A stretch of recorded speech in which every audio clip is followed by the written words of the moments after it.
आज बात करने वाले हैं इनकम टैक्स और जीएसटी के बारे में, दोनों के बारे में बात करने वाले हैं। और दोनों में एक हमारे पास टॉपिक है, विषय है जिसका नाम है डिमांड। ये डिमांड जीएसटी से भी आता है और ये डिमांड इनकम टैक्स से भी आता है। तो इन दोनों के बारे में आज हम चर्चा करने वाले हैं। आइए देखते हैं। पहले हम एक एग्जाम्पल के थ्रू समझते हैं कि डिमांड होता क्या है। लेट अस एज्यूम करो कि ये मिस्टर एक्स है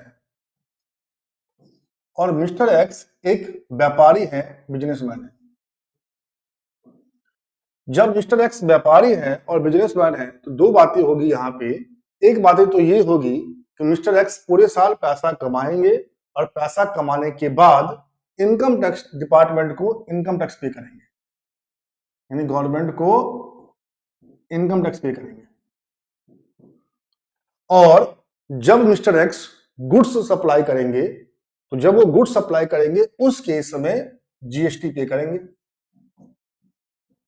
गुड्स सप्लाई किया तो जीएसटी दो, पैसा कमाया इनकम हुई तो उस पर इनकम टैक्स दो। ये दो तरह के टैक्सेस हमें देने पड़ते हैं। अब होता क्या कि ये जो इनकम टैक्स है ये जब अपन पे करते हैं तो पे करने के लिए हम खुद से टैक्स को कैलकुलेट करते हैं। इसे हमने नाम दिया सेल्फ असेसमेंट टैक्स। मतलब क्या, खुद से अपनी इनकम पे टैक्स कैलकुलेट कर लो और कैलकुलेट करके गवर्नमेंट ऑफ इंडिया को पे करो। जब आप खुद से टैक्स कैलकुलेट करेंगे और कैलकुलेट करने के बाद गवर्नमेंट ऑफ इंडिया को पे करेंगे, इस केस में दो बातें हो सकती है। या तो आपकी बात मान ली जाएगी या आपकी बात नहीं मानी जाएगी। अगर आपकी बात मान ली गई तो उस केस में आपके रिटर्न्स को प्रोसेस कर दिया जाएगा। और अगर आपकी बात नहीं मानी गई कि ना तुम कहीं ना कहीं इनकम छुपा रहे हो, तो उस केस में क्या होगा, लेट अस अज्यूम आपने 20 लाख का टैक्स डिपॉजिट करवाया, लेकिन डिपार्टमेंट कहता है क्या, ना मुन्ना तुम्हारे ऊपर तो 30 लाख का टैक्स बन रहा है। और उन्होंने इसके बीच का जो गैप है 10 लाख का, इसका एक लेटर इशू कर दिया जिसको अपन कहते हैं डिमांड लेटर।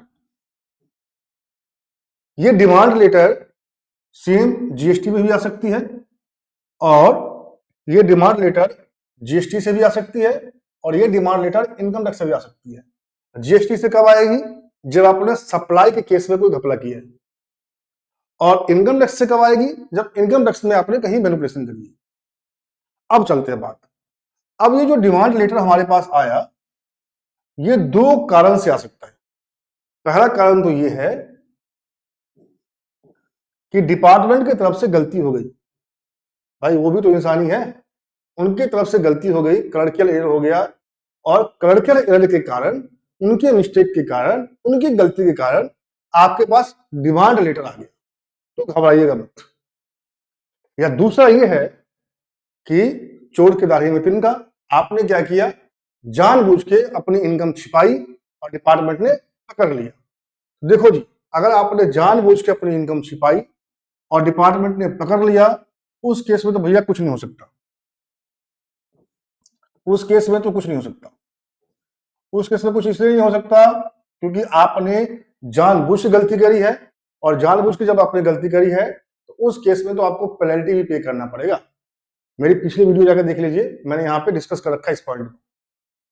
अगला, अगर डिपार्टमेंट की गलती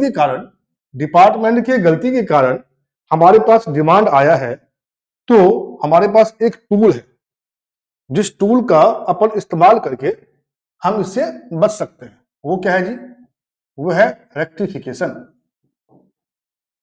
क्या है जी, रेक्टिफिकेशन। मतलब क्या, डिपार्टमेंट को बोलो भैया अपने डिमांड को तुम रेक्टिफाई कर दो, या तो वो डिपार्टमेंट खुद जाग जाएगा और ठीक कर लेगा। अगर वो खुद जाग के ठीक नहीं किया तो तुम उसको जगाओ। अब तुम कैसे जगाओगे, तुम्हारे पास 4 साल का टाइम है।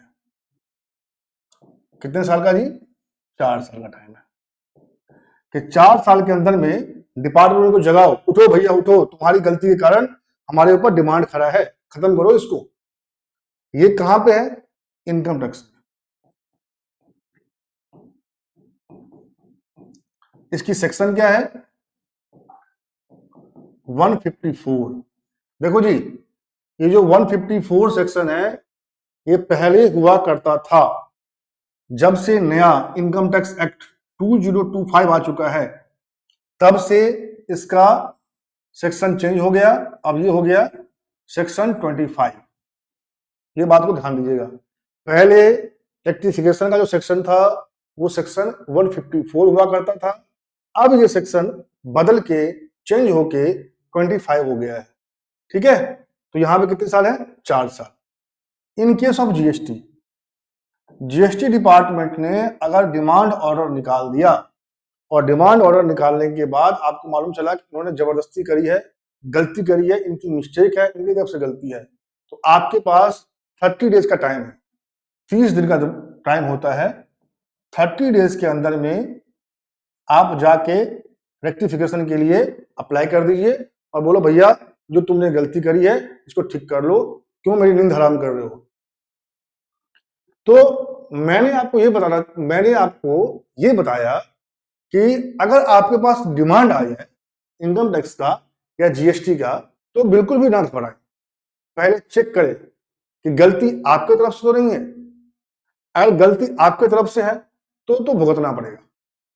अगर गलती डिपार्टमेंट की तरफ से है तो उस केस में आपके पास टूल है, जिस टूल का इस्तेमाल कीजिए और इस्तेमाल करके उस डिमांड को जीरो करवा लीजिए। आपको टेंशन लेने की कोई जरूरत नहीं है, घबराने की कोई जरूरत नहीं है। और वो टूल क्या है हमारे पास, इनकम टैक्स में 154 जो बदल के हो गया 25 और जीएसटी में सेक्शन 161। इन दोनों टूल का इस्तेमाल कीजिए और अपने डिमांड को खत्म कराइए, घबराइए मत। तो आज